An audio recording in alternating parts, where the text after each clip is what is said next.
goggles, clean vision, but the only thing he was going to see was a red flag, because a lap after that, it was the race was over, red flag, lightning in the area, and then this was your overall winner coming across third place. This week in MXA, episode 234, presented by O'Neill Racing. I'm Josh, he's Josh, and we're talking about has pro motocross gone soft? We shortened motos at Hangtown, we shortened motos at High Point, riders aren't even going to the podium, and a 1-3 beats a 2-2 on the overall. Some questions going on here. Let's get into it right now. Starting off with Hangtown National. They cut off 5 minutes off the 250 and 450 motos for Moto 2. I'll tell you guys, it was hot.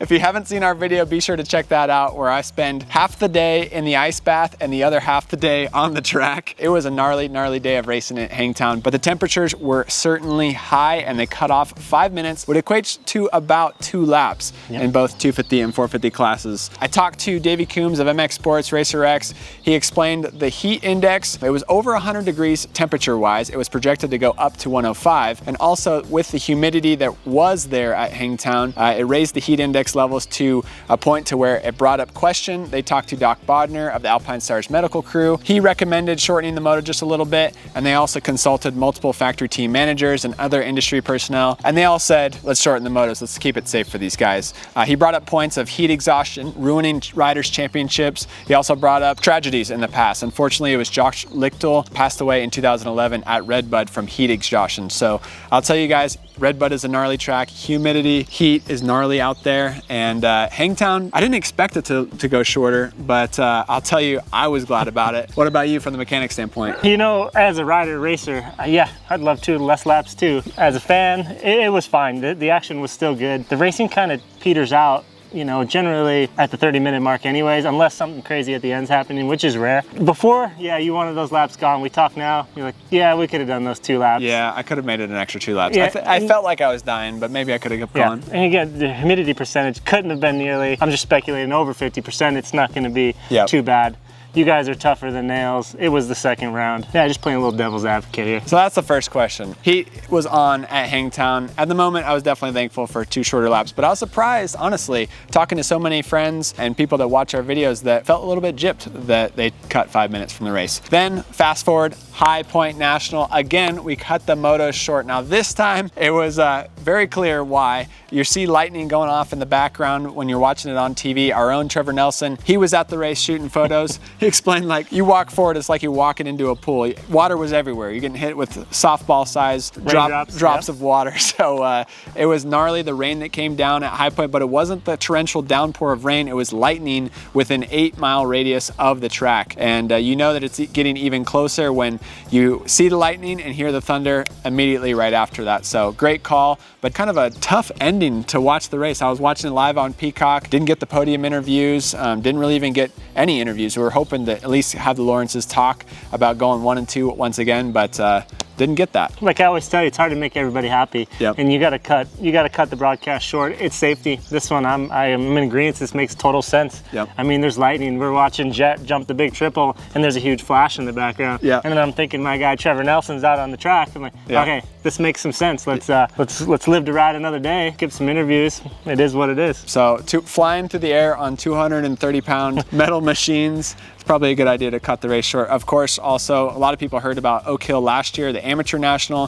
One rider did get struck by lightning and was seriously injured by that. So I think we got to play it safe with that one. So 8-mile radius for that. And then another big topic with High Point National, and I had to go back and check the rule book this morning. It's been like this for a long time, over 10 years now in the pro motocross ranks. But first place gets 25 points, second place 22 points, third gets 20 points. Now that means that Jet Lawrence can go 1, earn 25 in the first moto, and 3, earn 20 in the second moto. He scores 45 points on the day, and he wins the overall, stealing it from his brother, who goes 2-2, earns 22 points in each moto, ends the day on 44 points, and gets second overall. I thought we were going to see another new winner, but nope, Jet Lawrence just takes everybody's candy and lunch money away. The way you explain it makes sense, but in my head, a 2-2 beats a 1-3 all day long. Everybody who races motocross locally, it's always done on Olympic scoring. So a 1-3 ends up on 4 points, a 2-2 ends up on 4 points, but the second moto is the tiebreaker. So anybody who races normally thought that Hunter Lawrence would have actually got the overall,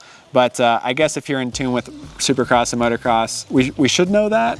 We've been watching it for a while. The rule hasn't changed recently, but it's still a little bit confusing. All right, we also have to say thank you to our guy, Ben Bridges, the stat guy. And I'm gonna pull out my phone out of these O'Neill pockets here. Ben always sends some stats for us to talk about, and it's pretty crazy when you talk about the Jet Lawrence stats. He's raced an outdoor 450 National 20 times now, and he's won 19 of them. Dude, you just don't know about that guy. You don't really know how hard he's riding. You never know. He's not James Stewart. Yeah. He's not pulling away. Those guys, they wanted to just hammer it to you. Yep. He's like, oh, I think I'll hear your bike. Maybe I'll pick it up a little bit. It's just crazy. He goes down, passes the guys real easily and gets back into the lead, but then he just stays there. It's like a little carrot out front. He makes his races a little more exciting because he's not 30 seconds ahead like James Stewart was, but he does have almost the same amount of wins as James Stewart, which is hard to believe. 19 450 outdoor wins for Jet, 20 450 outdoor wins for James Stewart. Jet has moved up to 8th in the all-time win list, and he's going to continue to keep climbing. Ken Roxon, 21 outdoor wins, and Ricky Johnson, 22 outdoor wins in the 450 Premier class. So pretty impressive what Jet is climbing up the ladder doing. There's also only been 3 Honda riders that have started the season winning 4 rounds in a row. Ricky Johnson, Ricky Carmichael, who did it multiple times, and now Jet Lawrence, who has done it twice. Hunter Lawrence, he's got 7 career second place finishes outdoors, but no win. And I thought he was going to get it with